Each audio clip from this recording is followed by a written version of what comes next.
tener información o desinformación, ¿no? De acuerdo a lo que los canales de televisión quieran decirnos. Cuando prendemos este aparato tenemos TikTok, tenemos Facebook, tenemos una serie de plataformas donde también quien dirige la plataforma nos va a decir lo que él quiere. Entonces nosotros tenemos que ser muy claros, ¿no? Cuando recibamos información, porque la recibimos de una manera terrible, ¿no? Antes era, bueno, algunos canales de televisión, los periódicos. Hoy la gente, por razón X, lee poco. Si ustedes ven los periódicos, la versión física de papel, ya inclusive son poquitas hojas. Ya no es el Comercio grande como era, o el Expreso grande, ¿no? O la República grande, ¿no? Han disminuido su tamaño y las hojas. La razón por la cual la siguen imprimiendo debe ser una razón de presencia, ¿no? Pero eso para bajar los costos, y bajar los costos porque no tienen o la publicidad debida, porque no tienen el público debido, ¿no? Entonces, pero nosotros somos bombardeados, por decirlo así, todos los días con informes. Las locutoras de televisión que anteriormente solo leían las noticias, ahora se han vuelto comentaristas, ¿no? Y si ustedes, hay un canal que tiene una señora que, yo soy italiana por el dejo, no sé exactamente la nacionalidad, que todos los días nos bombardea contra Chávez, nos bombardea contra Rusia, y nos bombardea contra todo lo que puede, contra el BRIC, ¿no? Contra todo lo que tiene algún sesgo o tinte de izquierda, la señora, con una gran solvencia aparente, ella da su opinión. Pero el que no está informado, el que no sabe decodificar un mensaje, pues va a caer en esto, ¿no? Y va a dejarse llevar. Con Antauro, todos los días hay los periódicos que nos dicen que Antauro es loco, que es un asesino de policías, un momentito, que es un asesino de policías, nos lo dicen en forma permanente, ¿no? Háblenos de primeras planas, ¿no? Que las malas compañías, ¿no? Es decir, todos los días Antauro está en primera plana, segunda plana, en los canales de televisión y en la prensa escrita y en estas plataformas que nosotros vemos a través del pequeño teléfono que tenemos, ¿no? Entonces, por eso es que hemos insistido mucho en el tema, pero como ya hemos llevado el tema con diferentes expositores, ahora vamos a concluir este tema. Y el próximo tema va a ser sobre el servicio militar obligatorio, ¿no? Vamos a invitar al general Herbert, voy a ver a quién más puedo invitar para que hablen, porque es parte de los 10 puntos, es el servicio militar obligatorio, ¿no? Entonces, ¿por qué vamos a conversar sobre eso? De acuerdo a la profundidad del tema, tendremos una o dos clases. La del martes va a ser sobre el servicio militar. El viernes no tenemos clase porque es 1 de noviembre. Y ya saben que feriados o fútbol no hay clase, ¿no? Entonces, el 1 de noviembre es feriado y cae viernes, ¿no? Pero el martes sí, vamos a trabajar con el general Herbert, ¿no? Para que explique por qué él es militar y él maneja esos datos, ¿no? Pero hoy día terminamos entonces con la clase y le paso al compatriota el micrófono. Gracias, muy amable. Buenas noches con todos y todas. Bueno, en realidad, este es el colofón de todo un proceso de disertación, de puesto en conocimiento de lo que significan los medios de comunicación, la propuesta del partido Antauro respecto al tratamiento que se le debe dar a los medios de comunicación, el manejo sobre cómo y de qué manera deben otorgarse las concesiones, cómo se debe democratizar el espacio radioeléctrico, radioelectromagnético. Y aquí han pasado especialistas de nota, como por ejemplo Vicente Ola, que estuvo aquí, Roberto Tabada, Jorge Valdés, y yo repito también, y yo repito el plato por consideración muy especial de la compañera directora de la escuela, en el sentido de insistir más en el tema, porque de verdad es un tema de actualidad, vigente, actual, latente, que compromete no solamente a los partidos políticos, a su militancia, sino que compromete a la sociedad en su conjunto. La sociedad en su conjunto, aparte de la peruana, aparte de la crisis sistémica, estructural, económica, política y social, tiene encima de ella el problema de la contaminación de los medios de comunicación, de los malos medios de comunicación. Hago la excepción y la diferenciación de entender de mejor manera, pero con fines de corrección, la prensa alternativa, porque también ahí se están viendo ciertas deficiencias, falencias, principalmente producto de la falta de conocimiento, el manejo propio de los medios tecnológicos y cómo y de qué manera se enfoca la noticia. A veces el sensacionalismo también los gana y eso motiva también que hay un proceso, lo decía la compañera Pilar hace 3, 4 semanas que la escuché, el tema de la monetización. Y eso convierte a los periodistas alternativos en sensacionalistas, en ganaprimicias, porque después van a pasar por caja, porque las van a monetizar por cada vista que le den a sus contenidos, a sus respectivos canales. Pues bien, el primer tema es cómo cambiamos los medios de comunicación. El concepto fundamental básico de la comunicación es que tiene que haber un ente emisor y un ente receptor para que se cumpla el circuito. Entonces, tiene que haber un buen producto para hacer eso y un buen oyente, un buen receptor para que eso funcione como tal. Pero se han distorsionado los valores y la ética fundamentalmente está distorsionada porque los emisores de la señal, que son los propietarios de medios de comunicación, han mercantilizado el producto. A ellos más les interesa el marketing, más les interesa ganar, incluso sin pagar nada. El paso radioeléctrico está sujeto a un control por parte del Estado, un control regulador, pero aparte de eso está sujeto a el control y fiscalización del uso correcto de la frecuencia. Y ahí está el kit de la propuesta del mayor Antauro Humala, de que tenemos que, ya se aclaró, no expropiar, sino cancelar licencias. Cancelar licencias, porque la ley, está la ley. Entonces, recuperar, ¿no? Claro, recuperar las licencias, porque imagínense, en un conflicto con un país extranjero, no va a decir Chile, cualquier país extranjero, si el medio de comunicación hace campaña antiperuana o está en contra, de frente, ahí no hay mayor reglamento, es como la pena de muerte, ¿no? Pena de muerte, caso de traición a la patria, ahí no hay nada que discutir. Por acción terrorista tampoco, pero hay que incorporar nuevos elementos. Por eso es importante entender el mensaje. No se trata de la pena de muerte por la pena de muerte, sino que la Constitución del 79 tiene que ser restaurada. Y para eso, voluntad política, nada más, voluntad política, la decisión de hacerlo. O sea, no debe tener medias tintas. Entonces, los medios de comunicación juegan un papel importante en la sociedad. ¿Cuál es el propósito fundamental de los medios de comunicación? El profesor Roger Taboada hace 2 días, 3 días decía informar, educar y entretener. Y esta prensa, vamos a denominar prensa en términos generales para no hacer mayor distinción entre la prensa digital, la prensa escrita, la prensa televisiva, la prensa radial. La prensa en general, ¿qué hace? Envilece el conocimiento de los peruanos. ¿Qué pasaría si es que se cumple la ley? Todas las emisoras, todos los medios de comunicación, por lo menos los auditivos y los de vista, tendrían que 6 de la mañana, como antes se hacía, el himno nacional. 12 del día, himno nacional. 6 de la tarde, himno nacional.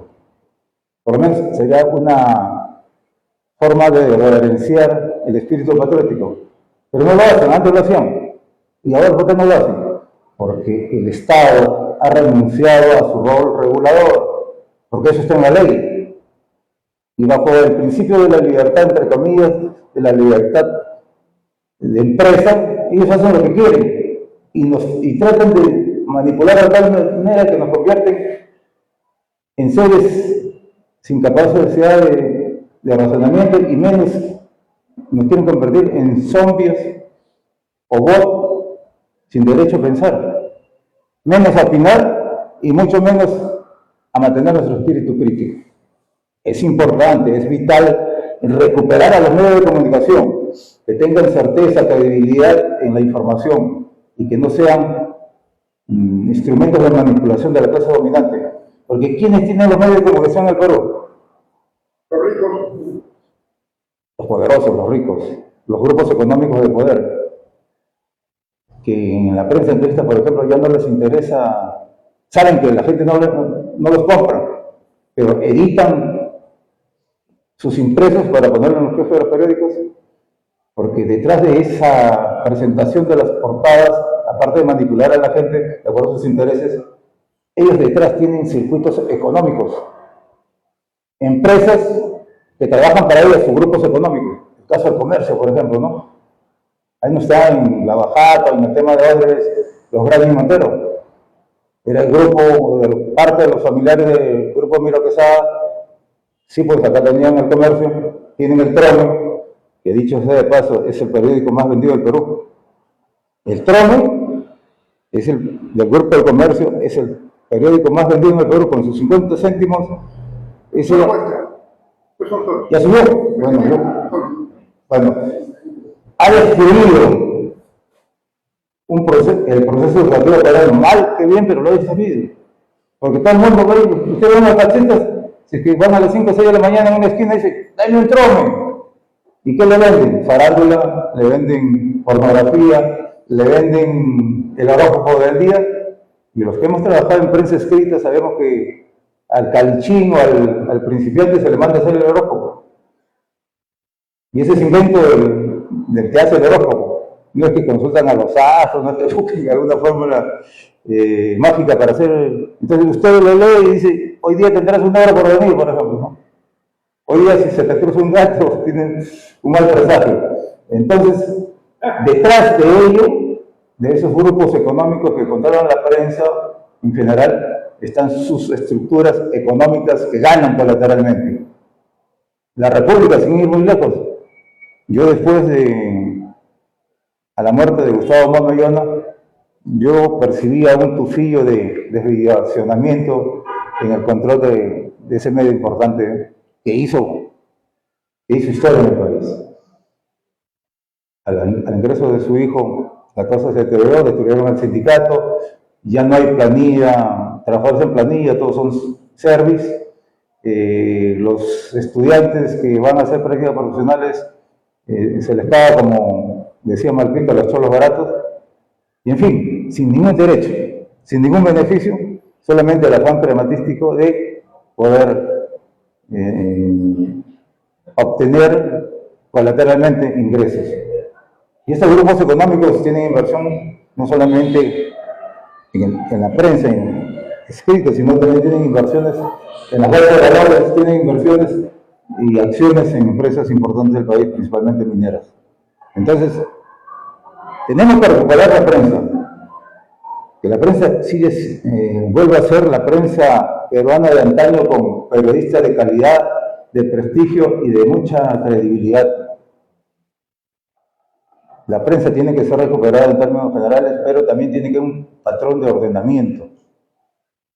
Y el grupo económico que controla una cadena de televisión, que controla un medio de comunicación o que tenga intereses de inversión en las telecomunicaciones, tiene que cumplir la ley.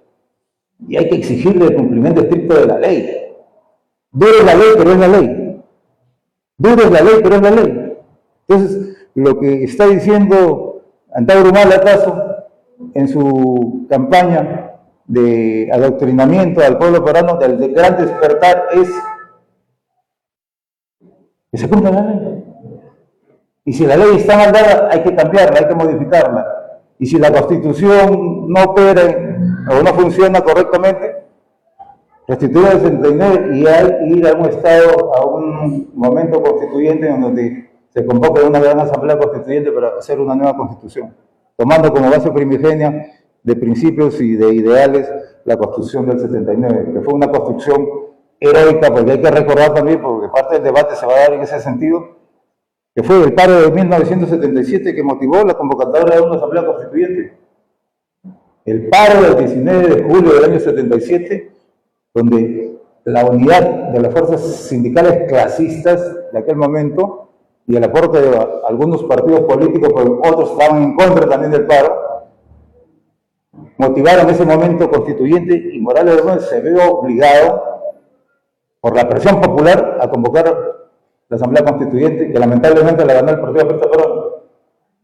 Pero que eso fue un gran acontecimiento, un hito histórico de la clase obrera peruana, principalmente porque ahí había sindicatos, fuerza, había una organización que fue destruida con el modelo neoliberal cuando asumió principalmente Fujimori. Pero el proceso de desmontaje vino desde Belaúnde, pasó por Alan García y se consolidó con Fujimori. Pero esa gran proeza del sindicalismo peruano tuvo un costo social, que muchos no lo recuerdan, más de 5.000 despedidos, organizaciones sindicales barridas, y con la complicidad de aquel tiempo con algunos sindicalistas, mal llamados sindicalistas, y también la prensa de aquel entonces, ¿no? O sea, eso no fue una conquista barata, eso fue una conquista que le costó caro a la clase trabajadora. Despedidos, exiliados, perseguidos, que tuvieron que volver al país, entre ellos Genaro Ledesma Izquieta, que estuvo deportado, regresó, y otros más regresaron con el voto popular. Entonces, tenemos que rescatar esa prensa bajo criterios de modernidad y el uso tecnológico. ¿Cuál es el futuro de la prensa en general? La globalización, el avance de la evolución técnico-científica nos ha motivado de que tenemos que ir a la digitalización. Antes de ayer se comentaba de que va a haber un apagón, ¿cómo le llaman? Electrónico, o sea. Apagón electrónico. Digital, del ¿no? sistema analógico vamos a pasar al digital. Un cambio fundamental. Entonces, hoy por hoy, cualquier ciudadano que tenga un celular de mínima tecnología tiene acceso a la información en tiempo real, en tiempo virtual, que le permite conocer de primera mano lo bueno y lo malo y lo feo que se transmite en las redes sociales. Por ejemplo, entre ayer y antes de ayer había una noticia que nos ha golpeado a todos y nos debe sensibilizar también cómo y de qué manera gente que se dice progresista de izquierda conculca derechos o conculca la posibilidad de que otros pueblos emerjan y se integren al tema de la globalización. Lo del BRICS, lo que ha pasado con Venezuela, donde un aliado, Lula, ha vetado el ingreso a Venezuela. Sin embargo, ha pasado Cuba, porque sería el caso de que a Cuba pero con Venezuela se han ensañado y Venezuela no está en el BRICS. Esa noticia, ¿usted cree que el comercio va a aparecer en primera plana? Es una noticia mundial, pero no le interesa porque sencillamente que se friegue Venezuela.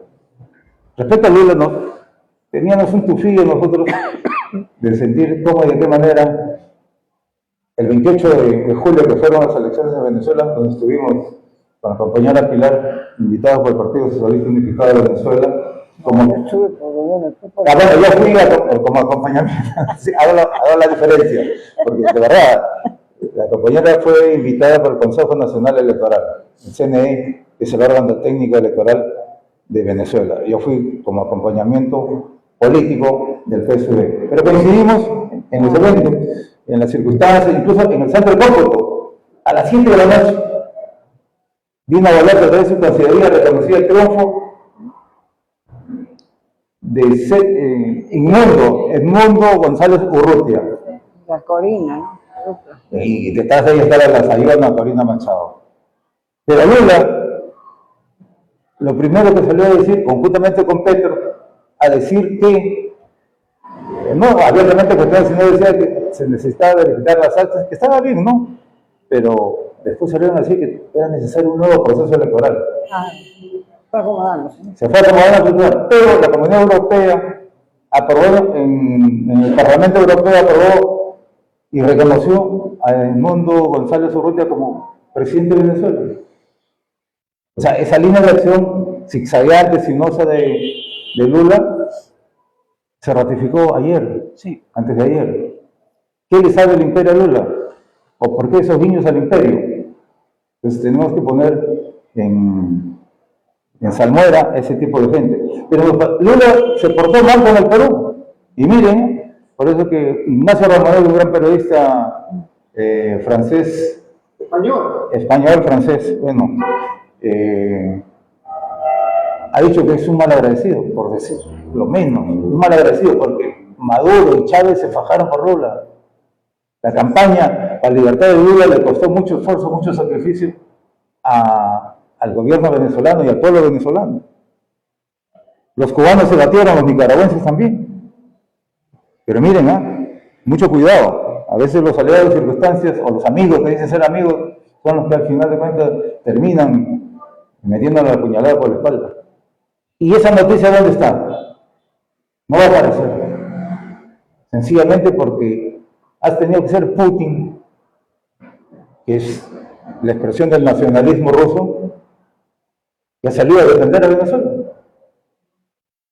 Y no ha dicho que Lula es un hijo de mala madre, sino que ha dicho diplomáticamente que es una acción que debe ser cuestionada y debatida en América Latina. Y Lula tiene la obligación moral de dar explicaciones al pueblo de la patria grande, porque sencillamente, sin ir muy lejos, eso en tiempos de guerra es traición. Entonces, ¿esa noticia dónde va a aparecer? Entonces, no necesariamente hay que escuchar un medio de comunicación, se da cualquier otra naturaleza, sino tener la capacidad de análisis. Y para analizar o contextualizar una noticia hay que leer. Hay que analizar y hay que tener siempre alerta el punto de vista crítico. El día que nos gasten nuestro punto crítico, ese día desaparecemos como seres humanos. Yo veo acá rostros conocidos, gente honesta, y lo tengo que decir con toda sinceridad. Yo quiero reconocer la resiliencia del compañero Montoya. Lo he visto en muchas circunstancias difíciles, incluso solo en la Plaza San Martín, como bandera como trinchera de combate, resistiendo. Y un gusto tenerlo nuevamente aquí, siguiendo la lucha, porque esos son los imprescindibles.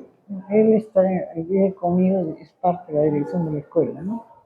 Bueno, me dice la compañera Pilar que es parte de la dirección de la escuela, y eso está muy bien, porque no todo el tiempo van a ser reclutas, tienen que ir en graduación hasta llegar a generales, y también hay estructuras de ese tipo, ¿no? Pues bien, entonces, con la experiencia que le da los años y las experiencias vividas, el compañero Montoya puede graficar cómo y de qué manera ha evolucionado la prensa peruana hasta llegar al terreno de los panfletos, como la Chuchi, el Chino, el Trome y los demás esperpentos que fueron generados por la dictadura fujimoristas, donde las líneas editoriales se corrompieron.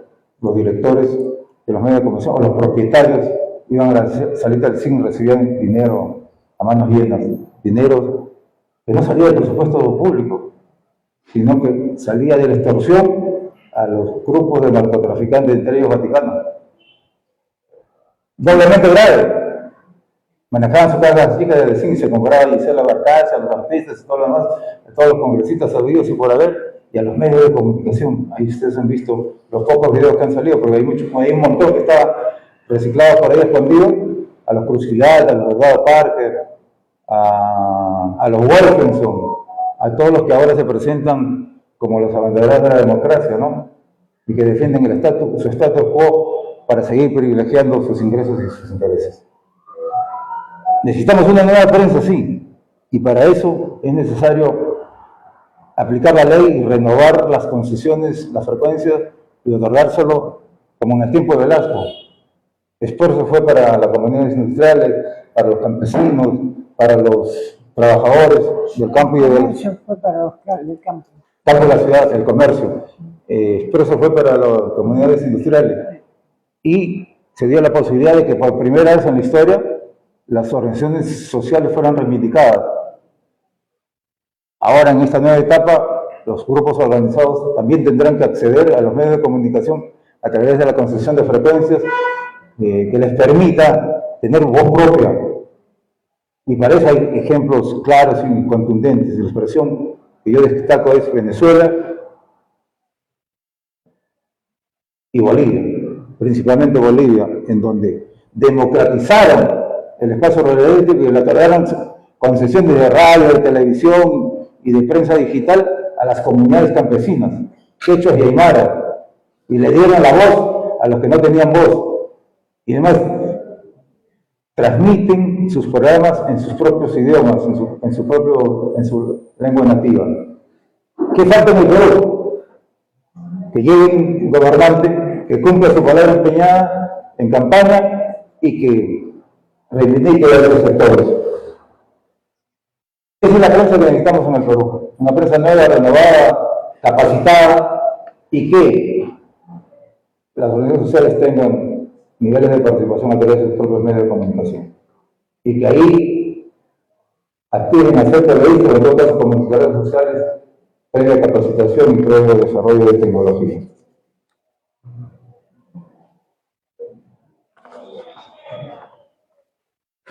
Por lo demás, acá he traído una serie de conceptos que son más académicos. Lo importante es condensar lo avanzado en las secuelas de la escuela, y lo importante es ser prácticos y concretos.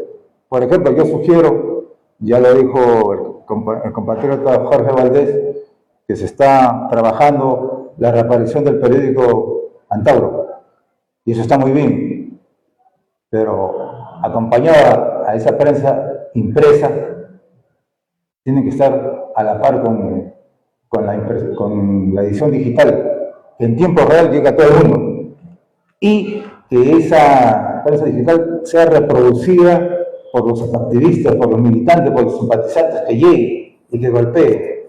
O sea, utilizar las dos posibilidades: la prensa escrita, que se tiene que vocear, que se tiene que piquetear, que se tiene que volantear, que se tiene que vender para buscar el autosostenimiento del propio periódico, y la difusión a través de las redes sociales, que permita llegar en tiempo real a todo el mundo. Eso sería un golpe mortífero para combatir la desinformación. Y la vez pasada yo le decía, atacaron la caravana del mayor Antauro y solamente un medio de comunicación lo sacó. Un medio de comunicación. Los demás hicieron esto porque no les conviene. Porque el terror, el fantasma que recorre el país se llama Antauro Mala. Porque si llega a gobernar, tengamos la plena seguridad que por la voluntad política expresada en sus intervenciones, y que convence a mucha gente de que es la posibilidad que necesita el Perú para despegar.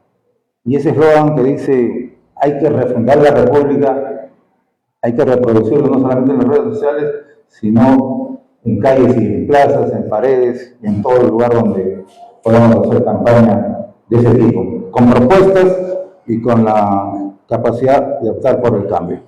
Yo me quedo ahí fundamentalmente en el tema de la recuperación de los medios de comunicación, y el otro tema es un tema muy complejo que la compañera Pilar puso en la agenda, y esto nos ayuda porque los expositores se tienen que dar el abasto de poder investigar, de buscar información y para venir a exponer. Yo les sugiero a la compañera Pilar que la próxima vez se inviten a los estudiantes o los alumnos, No sé si hablan que también vengan acá y que se sienten acá. Para que... sí. Bueno, entonces el segundo tema era el análisis de los mensajes colonialistas. ¿Qué es colonia, por ejemplo, no? Aquí le he traído el concepto de colonia para ubicarnos, que es muy simple y sencillo. Colonia, concepto, definición. Viene de la palabra latina colonia, de colonus, labrador o colono. Es decir, que tiene vinculación con la tierra. La primera sección dice: conjunto de personas que procedentes de un territorio se establecen en otro. Eso puede ser una migración pacífica, voluntaria, de buena fe, como que los aymaras bolivianos se vengan al altiplano puneño y se instalen ahí sin ningún contratiempo, pero sin afán expansionista ni tampoco sin afán guerrerista. La segunda excepción, territorio el lugar donde se establece una colonia. A eso me refería, asentamiento, territorio, que vengan y se posesionen. Tercero, territorio dominado y administrado por una potencia extranjera. Ese es el concepto clave. Concepto político. Con político, claro, que consiste en dominación, posesión, protectorado o enclave. A esta excepción de colonia se puede tener como base para definir qué cosa es neocolonialismo. O sea, nosotros hemos sido colonizados por los españoles, los chapetones o los orejones, como se les conocía. Pero ahora hubo una primera independencia, iniciada por nuestro padre Libertador Tupac Amaru. Y eso hay que destacarlo y reconocerlo como tal. ¿Y qué pasó? Se ganó la segunda independencia sellando con Junín y Ayacucho. Se van a cumplir los 200 años. Y ahora somos parte de experimentos de posesión de territorio sin hacernos la guerra. Estados Unidos, tenemos más de 12 bases militares aquí, enclaves. Están principalmente en nuestra Amazonía. Acá hay otra excepción, conjuntos naturales de un país, región o provincia que habitan en otro territorio. Esto podemos hablar lo que sucedió con los hermanos nativos que vinieron a acompañar la marcha de los Cuatro Suyos, ¿recuerdan? Que se ubicaron profesionalmente en la marca del río Rímac, en Cantagallo, y que ahora, producto de su lucha y su persistencia, se han quedado en Lima, ya no regresaron a su pueblo. O sea, es una movilización de gente que perviene con afanes de desarrollo, de progreso, y no tienen afanes belicistas ni tampoco injerencistas, porque son propios del país. Y también se le denomina colonia al periodo histórico en que un determinado territorio está colonizado, como el Perú. Antes de la llegada de los españoles, éramos un imperio, y a partir de la llegada de los españoles nos convertimos en una colonia que fue conquistada a sangre y fuego, y ustedes saben la historia completa, ¿no? Entonces, con esa definición nos podemos ubicar correctamente en la tercera acepción, territorio dominado y administrado por una potencia extranjera. ¿Qué casos tenemos, por ejemplo? Ahorita actualmente, a la luz de los acontecimientos. Podría ser Israel, el conflicto de Israel contra Palestina, donde se busca a través de la guerra de exterminio de un barrio genocida étnico, conquistar nuevos territorios. Sí, ese es el ejemplo más palpable. Protectorado. Hay un ejemplo aquí en el Caribe, Puerto Rico. Puerto Rico es un enclave norteamericano que hasta ahora está luchando por su independencia.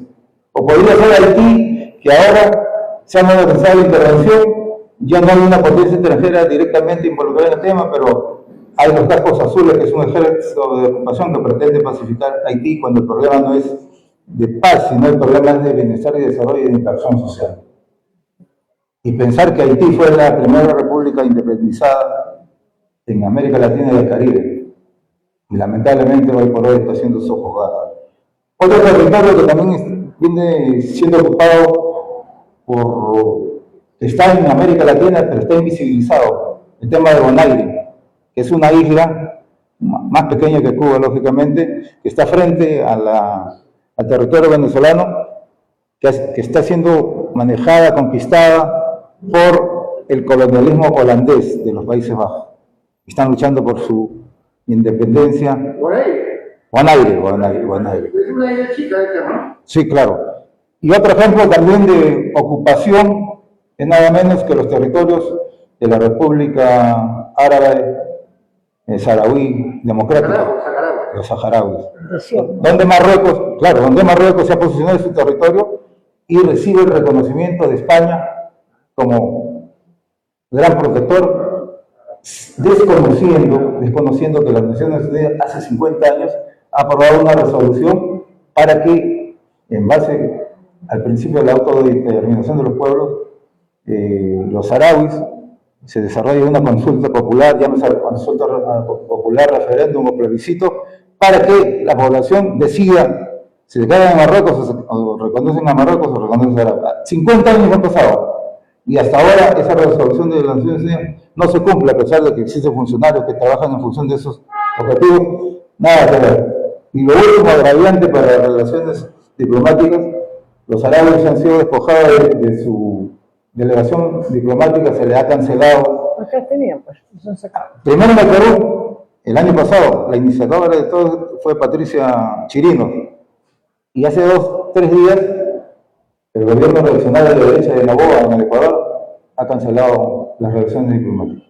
El Perú también nos desconoció con Castillo. A la diplomática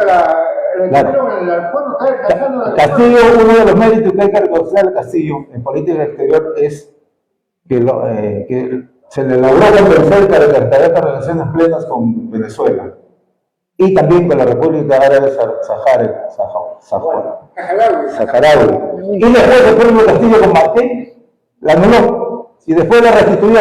Vale decir, una política zigzagueante. Y vino a Boluarte, a insistencia de la derecha, por el interés crematístico que ponen los marroquíes, cancelaron las relaciones diplomáticas. Igual ha sucedido en Ecuador hace 3 días. Entonces, ese es el colonialismo. Palestina también quieren. Claro, lo referí anteriormente, y es una decisión que también sigue en pendiente, y además con el agravante que la guerra de exterminio, de arrasamiento de poblaciones civiles, porque ya no se está combatiendo como ejércitos regulares, ni siquiera comunidades guerrilleras o de resistencia, sino se están atacando blancos civiles. Hace pocas horas han atacado un refugio donde están periodistas, camaradas de la prensa nacional e internacional. O sea, no están respetando nada. Están asesinando niños por doquier, están atacando escuelas que son utilizadas como refugios, hospitales.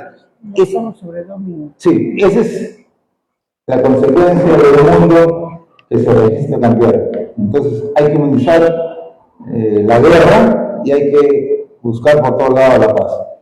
Yo me quedo ahí, hay mucho que hablar, el tiempo es tirano y también la directora es disciplinada, no es disciplinada en el tiempo. No he dicho de tirano, por favor. Muchas gracias. Bueno, yo quiero decir algo, ¿no? Vamos a hacer la prensa digital. Entonces yo les voy a pedir que también se va a hacer la prensa en físico, ¿no? Pero también la digital. Entonces yo quisiera, por favor, tener un artículo de uno de ustedes en cada número. Es decir, un artículo sobre lo que le parece importante. Ya tengo un artículo que es de Montoya, escrito, sobre un tema que le preocupa, de su preocupación. Entonces en el próximo va a salir el artículo de Montoya, y así cada uno de ustedes puede traer su artículo. Ya. Bueno, si hay que arreglar estilo, lo arreglamos. Nadie tiene por qué tener un estilo, ¿no? Y pueden haber errores, se corrigen, ¿no? Es decir, para que tengan idea, hasta García Márquez tenía 5 correctores de estilo, para que sepan que gran escritor no cometen errores, entonces tienen los correctores de estilo. Se corrige el estilo, no hay mayor problema de eso. Entonces la idea es que traigan un artículo, vayan trabajando ustedes un artículo para, así como vienen acá y hablan también, los han expuesto varios, ¿no? Las temáticas, igual vamos a comenzar a una página de la escuela para que uno de ustedes pueda exponer, ¿no? Y escribir su artículo, ¿no? Eso lo tienen que traer con anticipación, vayan escribiendo sobre algún tema de su preocupación, que es lo que estamos hablando en la escuela. Todo lo que conversamos en la escuela, cualquier tema de ellos, pueden ustedes colocarlo, ¿no? Eso es una de las cosas que yo quisiera decirles, ¿no? Y les voy a hablar de algo importante, la falacia de autoridad. ¿De qué será eso, no? Falacia de autoridad. Es un mecanismo, como una especie de mecanismo de defensa que yo tengo para avalar una postura. Por ejemplo, yo digo, esto es negro con letras amarillas. No tiene amarilla, ¿no? Pero porque lo dijo y nombro a una persona de autoridad, una personalidad. Lo dijo Vargas Llosa, por ejemplo, que políticamente estamos totalmente diferentes, ¿no? Pero puedo avalar, lo dijo o no lo dijo, nadie sabe, ¿no? ¿Quién va a leer todo el libro? ¿Quién va a leer exactamente todo? Entonces lo que se llama falacia de autoridad se utiliza mucho ya en los medios de prensa. Es decir, nos dicen que fulano de tal, que era que es una persona muy importante, ha dicho tal cosa. Y avalamos nuestro decir en esa persona, que muchas veces lo dijo, o si lo dijo, bueno, lo dijo, pero tiene una ideología completamente de derecha. Lo dijo Hernando de Soto, bueno, pues Hernando de Soto puede decir lo que le da la gana, ¿no es cierto? Pero yo estoy de acuerdo con Hernando de Soto, y muchos no estamos de acuerdo. Y no es una autoridad para nosotros reconocida, ¿no? Entonces, esto se llama falacia de autoridad y se utiliza mucho. Otra de las cosas que se utiliza es, lo dicen todos. ¿Quiénes son todos? ¿No?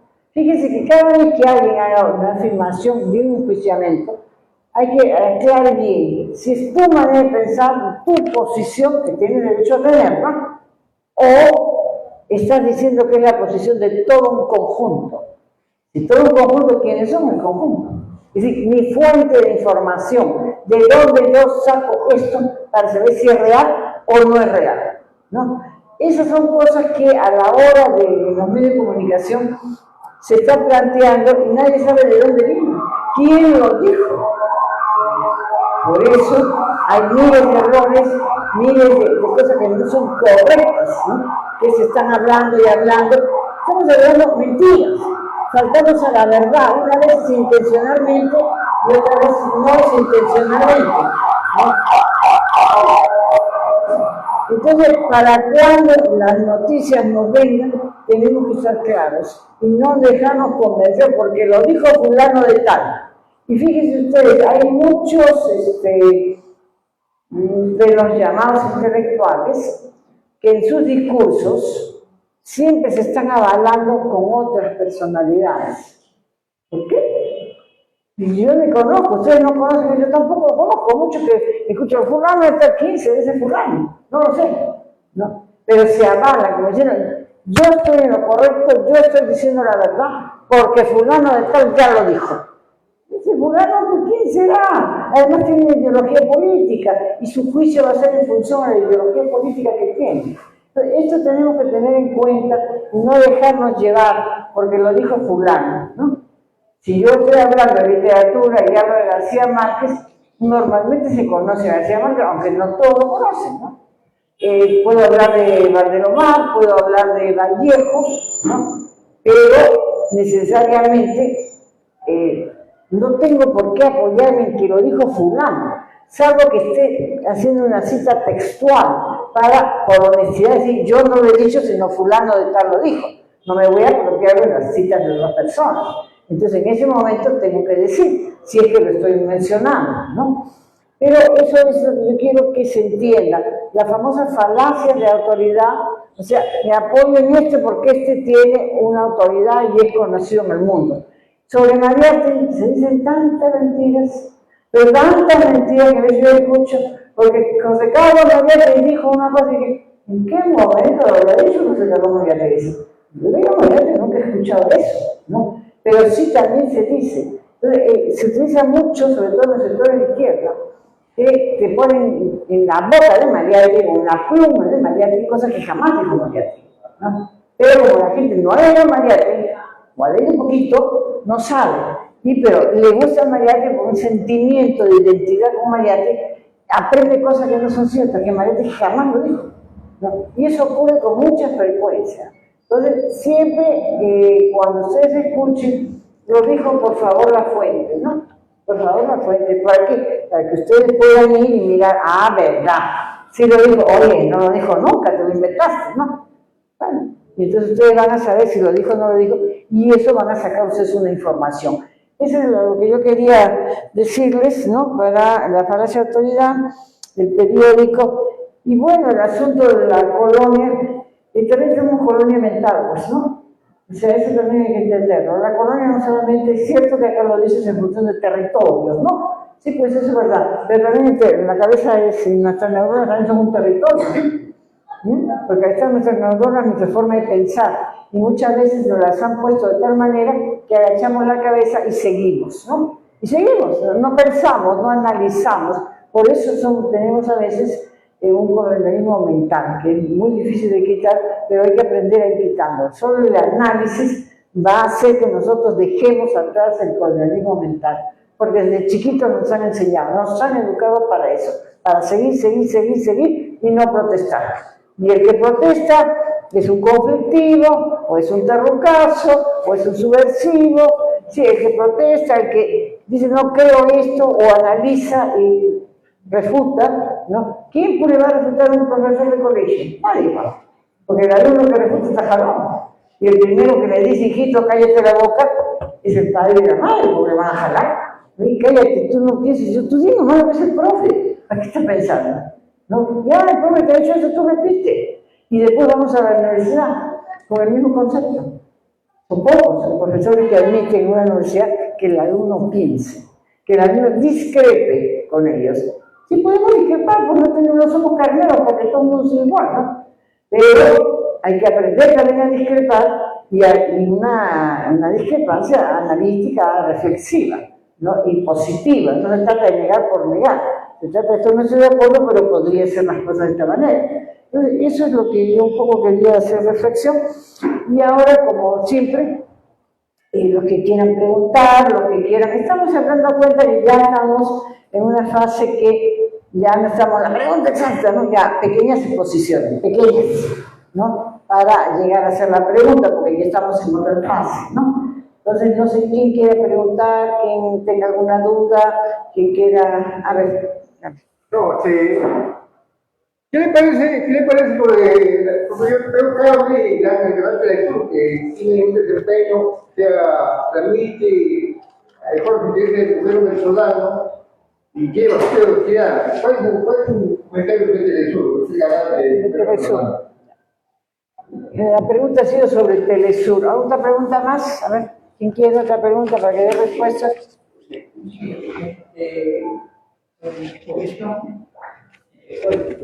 ¿Qué opinan sobre la estigmatización que hacen los medios de comunicación a los que marchan y protestan? Por ahí me he enterado ayer, hubo aquí una conferencia de prensa, nuevamente el Perú 21 está estigmatizando a la gente que marcha. Y ahora, ¿qué están diciendo? Que viene la PEC, ¿no? Y hoy día han salido los medios que van a atentar contra la PEC, los revoltosos. Esos son comentarios que puedan hacer. Ya. ¿Alguien más? ¿Una pregunta? ¿Algo? A ver, Eladio. Bueno, quisiera saber en todo caso cómo es la verdad acerca de que en Nueva York ha habido como una especie de invasión de nativos que han llegado a ingresar como por miles, ¿no? a Nueva York, más o menos en este mes de octubre, y que no se ha enterado. Se han reclamado, al menos la presencia y necesidad, y dijeron que, o sea, los policías inclusive no les dejaron entrar, pero sí lograron entrar diciendo que eran los verdaderos dueños de Manhattan. Sí. Entonces, eso no se ha visto nada acá en Lima, al menos, ¿no? Entonces, eso también es, pienso que también, de acuerdo a lo que ustedes están definiendo, acerca de que es algo colonizante, ¿no? Bueno, eso sería. ¿Hay más una pregunta? Yo quisiera decir, Humberto. Bueno, profesor, gracias por la función. Nosotros pensamos que vamos a ser gobierno y, como ha dicho el mayor, va a dar la licencia a estos traidores del periodismo, ¿no? Y vamos a entrar nosotros en una etapa que dice que van a entregar los medios de comunicación a diferentes organizaciones. Pero yo pregunto, actualmente todos los medios de comunicación funcionan de acuerdo al dinero que se le da. De acuerdo a quién le da dinero, ellos funcionan así. Suponiendo que se le va a dar a los universitarios, ellos tendrían que producir cómo producen sus económico para mantenerse, ¿no? Porque el periodismo necesita pues, tener recursos económicos para hacer sus cosas y todo eso. Y todos le van a dar a los trabajadores, a los agricultores, le van a dar los medios de comunicación. ¿Cómo hacen? ¿Hay algún ejemplo en otros países que se va a hacer lo que se piensa hacer acá en el partido nacionalista? Bien. ¿Hay más? Bueno, a ver, si no. Ven para acá. Está en la cámara, pues si no. Ya, no moleste. El nivel del periodismo ha decaído un poco, ¿no? Pero hay que tratar de ver que ya la gente ya no compra mucho los periódicos, de prensa escrita. Y digamos, eso va contra el papel periódico, va contra la ecología también, medio ambiente.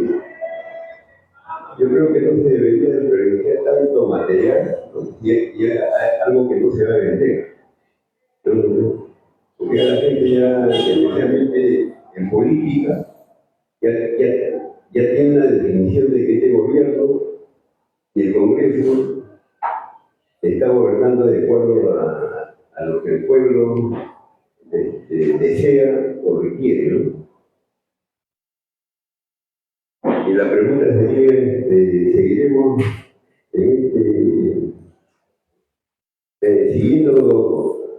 seguiremos soportando esta clase de experiencias?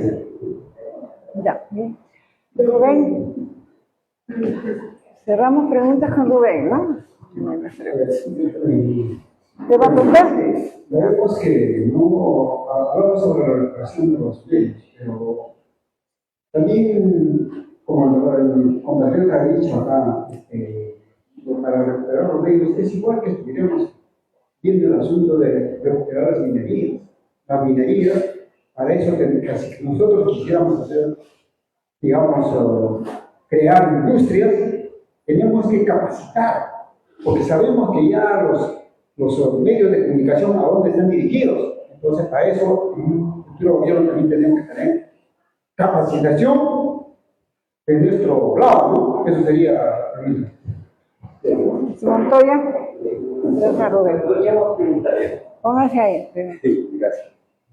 A ver, yo de repente estoy equivocado, pero tengo entendido que todos los países del mundo exoneran la cultura, no pagan impuestos, porque imparten cultura. Por ejemplo, si yo hago un libro, yo no pago impuestos. O sea, los medios de comunicación social escritos en este país pagan impuestos, los medios de comunicación audiovisuales pagan impuestos, las universidades, por ejemplo, como la Católica, pagan impuestos. No, porque yo no pago impuestos. ¿Por qué? Porque pagan cultura, pero son las más caras. Pero cura no paga impuestos. Como los colegios particulares, por ejemplo, pagan impuestos en este país, las escuelas particulares, los niños, por ejemplo, se cobran carísimo. Por ejemplo, para mi nieto, 300 soles mensuales. Pero ellos no pagan, son 300, no pagan el 18%. Me lo hacen pagar a mí.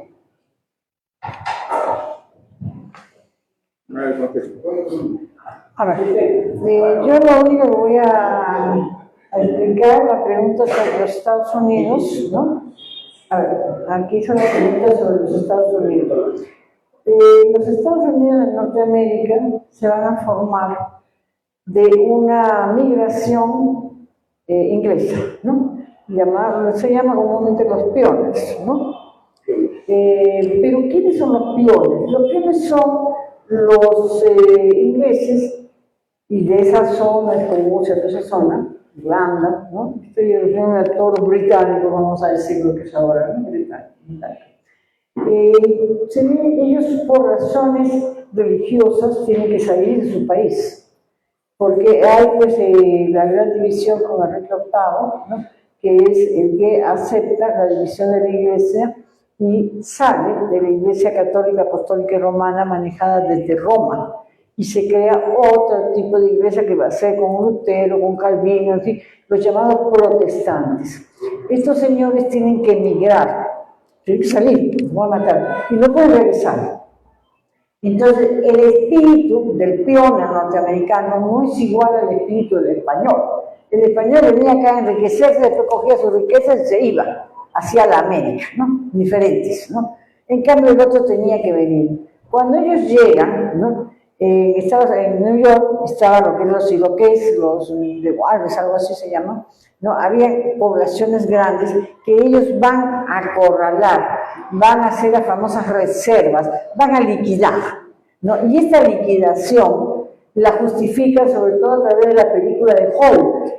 No sé si ustedes, pero cuando yo era niña, muchos de ustedes no habían nacido todavía, pero siempre había la película del indio malo, ¿no? Por lo general no sé por qué se llamaba Jerónimo. Siempre había la película del indio malo que saca la cabellera, que hace daño, que roba a los niños, ¿no? El malvado indio. Y nosotros pues jugábamos pues, y nadie quería ser indio, porque el indio era malo, ¿no? Y esas cosas nos las fueron metiendo. Entonces hay movimientos desde hace muchos años, ¿no? Donde ellos plantean la reivindicación y la devolución de sus territorios o la paga por sus territorios, ¿no? Eso es una pelea que tienen las organizaciones, ellos están organizados, ¿no? Y piden que les devuelvan los territorios ocupados y usurpados, ¿no? Pero ya que cada cierto tiempo comienza otra vez surge, después un poco como que decae y después otra vez va a surgir, ¿no? Eso es lo que ellos están pidiendo y por supuesto acá lo consideran locura, como consideran locura cuando el presidente Castillo le dice al rey de España que pida perdón, pues. Y oye, dice, sí, pues, ¿cómo se le ocurre, no? ¿Y por qué no va a pedir perdón? Pues, ¿por qué no nos va a devolver todo lo que se llevó? ¿No? Vigilio Abel tiene un libro sobre eso, ¿no? Lo que se llevaron, ¿no? Y él hace con suma y resta, el economista Roel, ¿no? Ya fallecido, él hace con suma y resta, usted puede buscar el libro, ¿no? Que es un libro muy chiquito, no creo que cueste mucho, ¿no? Entonces, pero cuando lo planteamos nosotros, que si hay gente que lo ha planteado y considera que somos locos, ¿no? Aquí hubo un alcalde que se llamó Estrada, que era alcalde de Cusco, Daniel Estrada Pérez. ¿Qué dice? Bueno, sí, qué listo. Entonces, Daniel, cuando vino la reina Sofía con el apodo de simpático corazón, ¿cómo le llama? Con Juan Carlos, pero ¿no? Ya, cuando vinieron, quisieron ir a Cusco, y él les dijo, como Juan Carlos y Sofía, pueden llegar a Cusco, pero como reyes, no. Se armó pues una grande, ¿no? Y no fueron a Cusco. Es decir, hay una dignidad, ¿no? No nos dejemos avasallar. Yo sí creo que tiene que pedir perdón por todo lo que nos hicieron, ¿no? Y también hay que ver qué compensaciones. Ahora, el colonialismo ha pasado por muchas etapas, no solamente es España, también hemos pasado por los ingleses. Pero siempre los ingleses, yo no sé qué facultad tienen para quedar siempre bonitos.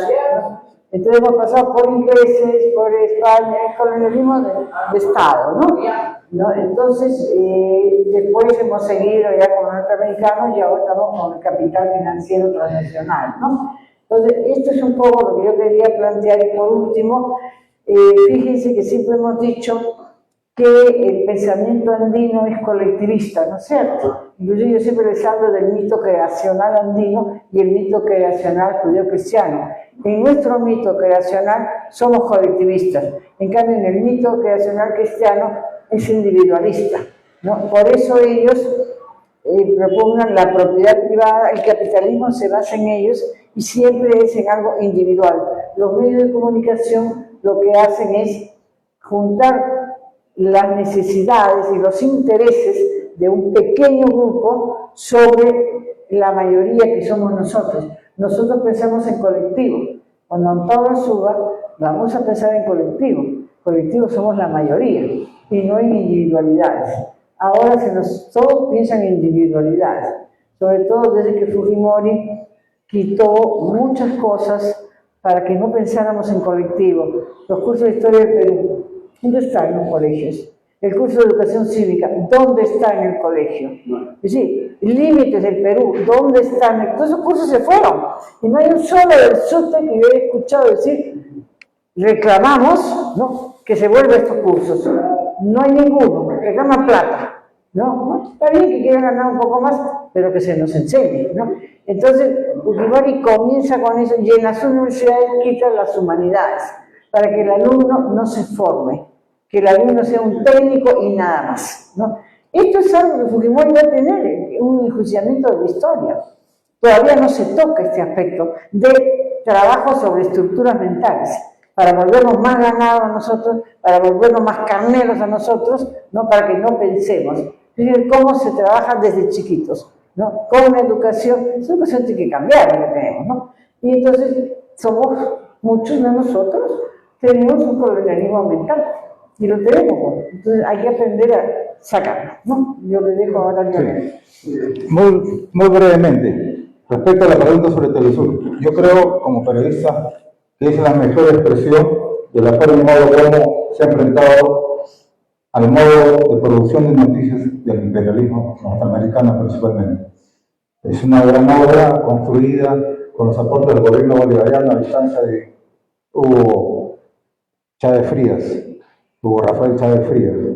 Y ese sistema se mantiene y es fuente de consulta diaria, porque transmite las 24 horas del día, de todos los acontecimientos que salen en el mundo desde la perspectiva de la verdad. Lo que sale ahí es producto de un trabajo de investigación muy certero y que da credibilidad. Muchos de nosotros nos alimentamos, o por lo menos confirmamos versiones, a través de Telesur.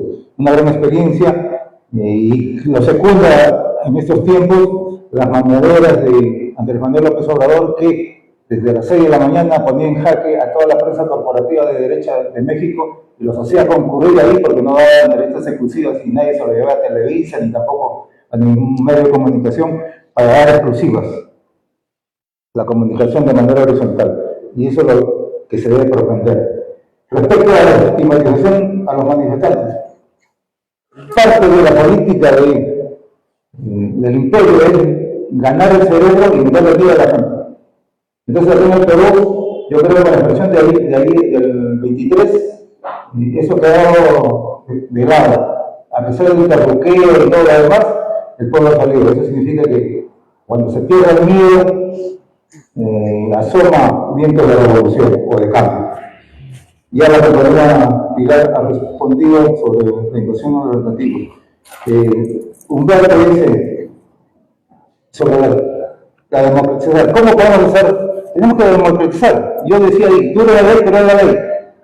Y para democratizar tenemos que empezar los otorgamientos de frecuencias, de licencias, de medios de comunicación, principalmente regionales o locales, que están aislados, que hay vecinos olvidados como la ciudad, les obliga a traer el canon por derecho del espectro rebelde al día. Sin embargo, a Panamericana Televisión, a todos los grandes empresas corporativas, se les perdona sobre el control o hacen el canje de deuda tributario, el canje de deuda del canon minero, del canon radioeléctrico, por publicidad.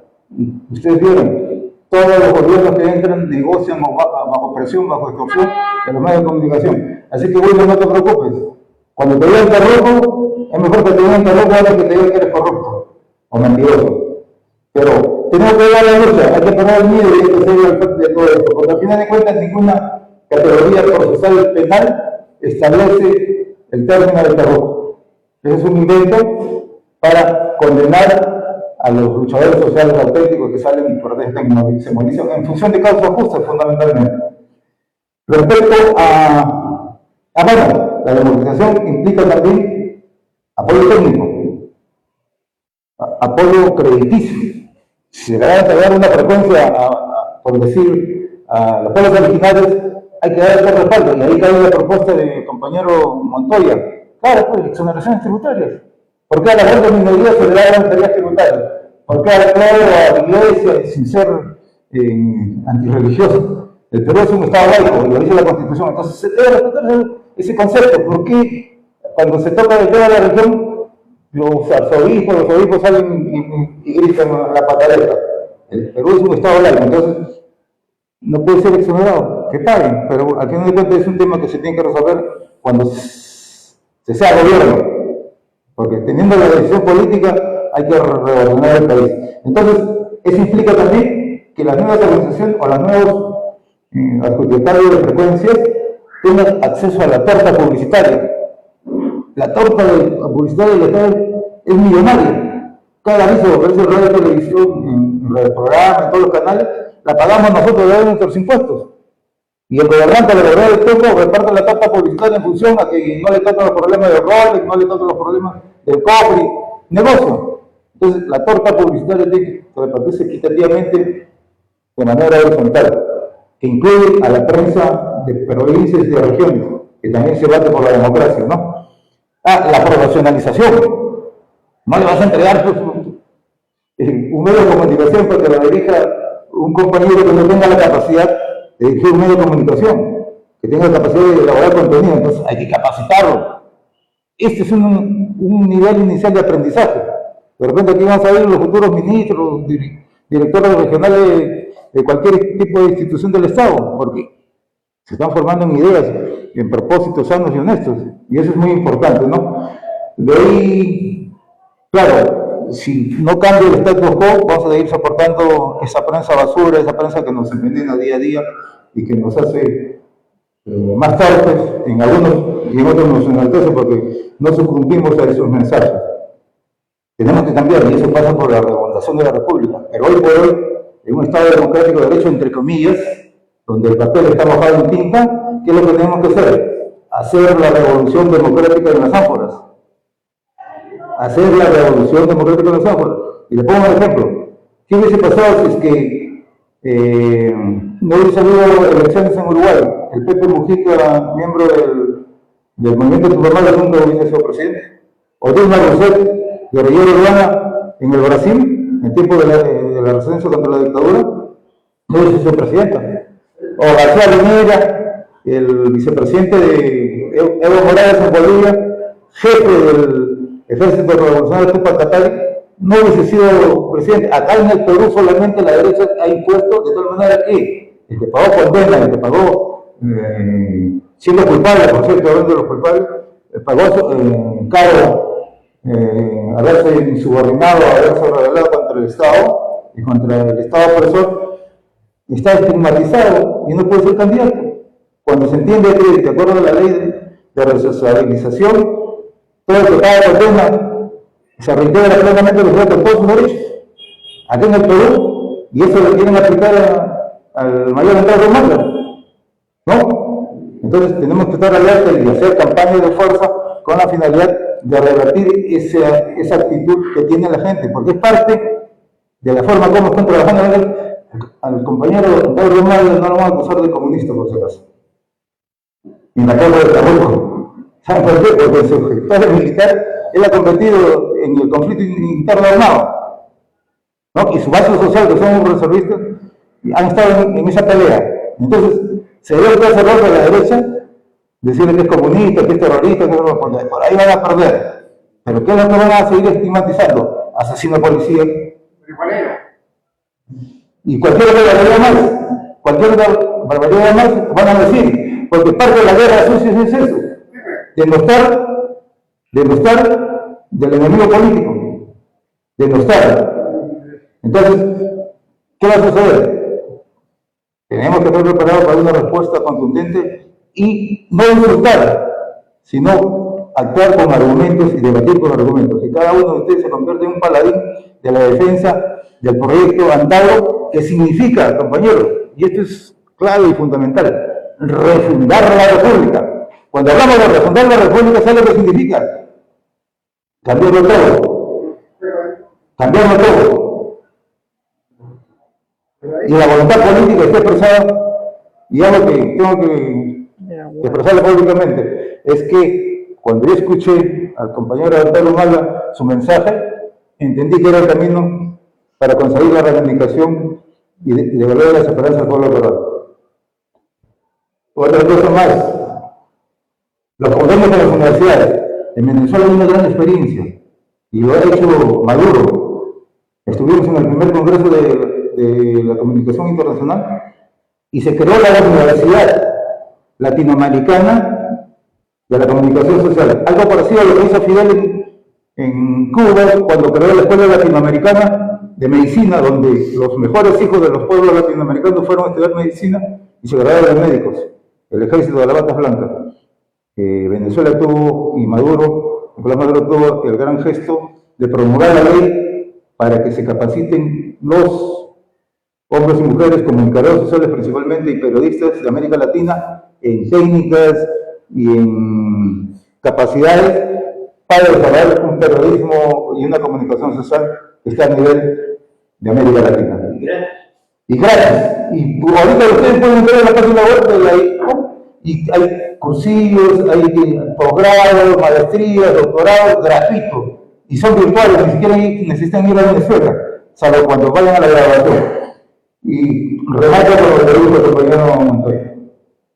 Exoneraciones tributarias por los trabajos. Y que los ricos paguen sus impuestos. En cualquier sociedad civilizada, los impuestos son integrales. En Estados Unidos, aquí, ciudadano o sujeto que no paga impuestos va preso. Va preso, así de simple, va preso. En Estados Unidos, el Estado o la justicia te puede perdonar que tú asaltes de un banco o que mates a una persona para la ciudad y te mandan a 24 de tu billete. Pero si tú le metes un técnico o evades impuestos, vas preso. Porque esa es una política que ellos tienen. Y esa política la debemos aplicar a todos. O sea, todo lo que se proclama seguridad de la democracia de Estados Unidos, que aplican pues en toda su extensión a lo que se hace en Estados Unidos. El que le roba al Estado, el que evade impuestos en Estados Unidos va preso, y ahí no hay derechos humanos, ahí no hay que asesinos, Estado represor, está violando derechos humanos. No, sencillamente es el Estado que pone la regla del juego y aquel que viola la ley, se le aplica la ley. Por eso es que la ley de latín es dura es la ley, pero es la ley. Termina ahí, ojalá que haya satisfecho. No, y el que lo permite también, porque el Congreso le exonera tragamonedas, por ejemplo. Sí, una vez cuando retrasaron el tiempo cuando fue ministro de Castillo, un sujeto que no quiere decir su nombre. Pero lo cierto es que cuando se gane, se tiene que instalar no los tribunales del pueblo, sino sencillamente la justicia tiene que ser sana y honesta para condenar a todo aquel que le ha metido la mano a la legalidad nacional. Y lo primero que van a pasar por ahí es Dina Boluarte y sus ministros y también el Congreso del Pueblo que hoy día se arregla la calidad del primer poder del Estado. Nuevamente el agradecimiento a la compañía Pilar. Gracias. Bueno, muchas gracias. El martes se dio clase y el viernes no, porque el viernes ya es feriado. El martes vamos a hablar sobre el